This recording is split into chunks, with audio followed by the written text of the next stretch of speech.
Welcome to the Rim Break Rodeo. We hope this video helps. You start by gearing up.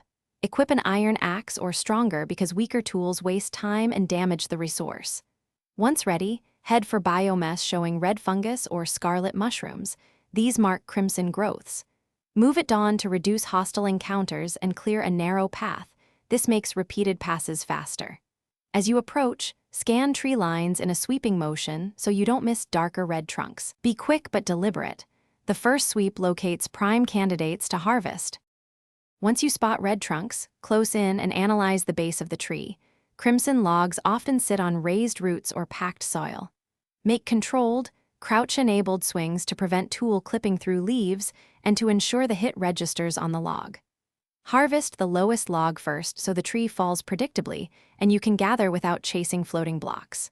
While collecting, pick up saplings and seeds dropped nearby. They let you establish a crimson grove for reliable future supply.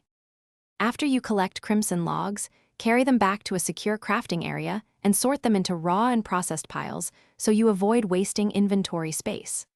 Once done, replant any saplings in tilled or enriched soil so your grove regrows faster and next runs are easier. If a tree failed to drop logs, make sure your axe has enough durability and that you aren't experiencing server lag. If problems persist, relog or switch to single player to test harvesting mechanics before continuing. Thanks for watching. Consider subscribing if we helped you.